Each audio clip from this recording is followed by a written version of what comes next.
Good afternoon. I'm Brian Reagan. This is Tyler Kelly. And welcome to our midday meditation. Today we are in Matthew 18, verses 15 through 20. Tyler?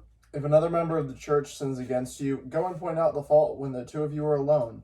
If the member listens to you, you have regained that one. But if you are not listened to, take one or two others along with you, so that every word may be confirmed by the evidence of 2 or 3 witnesses. If the member refuses to listen to them, tell it to the church. And if the offender refuses to listen even to the church, let such a one be to you as a Gentile and a tax collector. Truly I tell you, whatever you bind on earth will be bound in heaven, and whatever you loose on earth will be loosed in heaven. Again, truly I tell you, if 2 of you agree on earth about anything you ask, it will be done for you by my Father in heaven. For where 2 or 3 are gathered in my name, I am there among them. All right. So this is probably one of those passages. We hear plenty of sermons on it. But for the most part, very few ever do it. Because it's more fun to go, well, Tyler, do you know what brother or sister so-and-so did and made me so mad? No. Now, Tyler's response should be to look at me and go, Have you talked to him about it? yeah, did you go talk to him? No. No. I just need to vent to you. No, see, that Jesus doesn't say that. And nearly every trouble in every church would be short-circuited if we actually obeyed what Jesus said.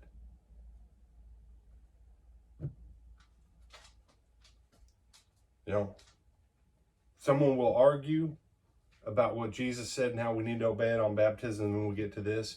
Oh, we need to obey it, and then, oh, well, we didn't do what God said. Oh, well, he's just gonna, no.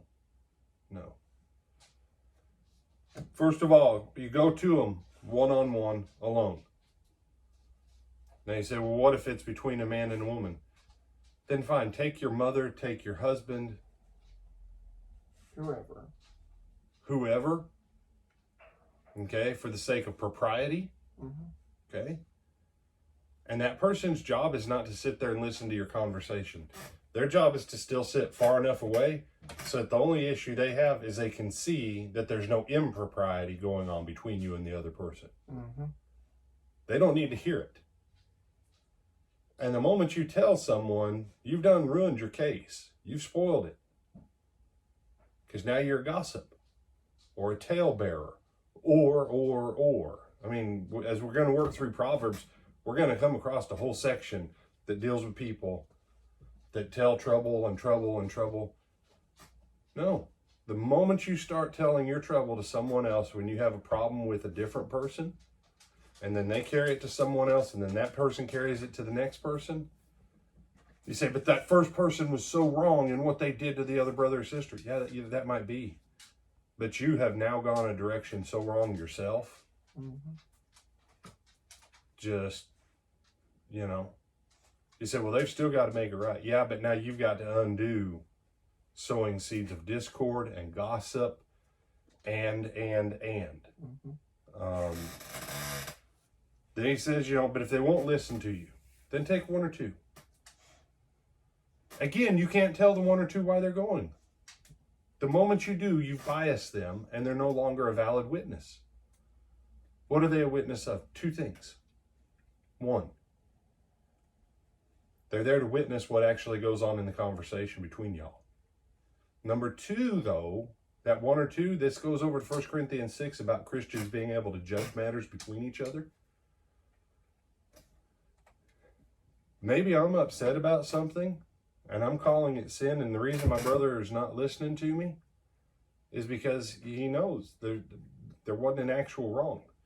Now that 1 or 2 may look at it and go, brother, you 2 brothers need to get right about this because, yeah, he might have not been as social as he should have been, but brother, you're trying to make a point over something that's not actually sin. And you 2 need to reconcile and come to peace because this wasn't actual wrong, but you need to be more agreeable to making peace with your brother. That's the purpose of the 1 or 2. Then if they won't listen to that, then it's supposed to come in front of the whole church. Now listen to that. There's 2 other steps before everybody else in the church finds out about it. Not everybody else in the church finds out about it, and then you go, you need to go make peace with them. How are you going to make peace with them when they've already spread it through the church? And now you got people having hard feelings over what was never any of their business in the first place. This one thing, this one little passage, if the church would actually obey it, would put an end to 95 to 98% of all church drama ever. Ever. And here's the side benefit of it.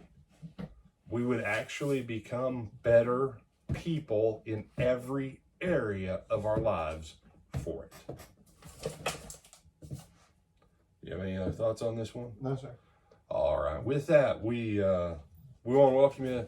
Come back tonight at 7 o'clock. Our continuing study of the book of James.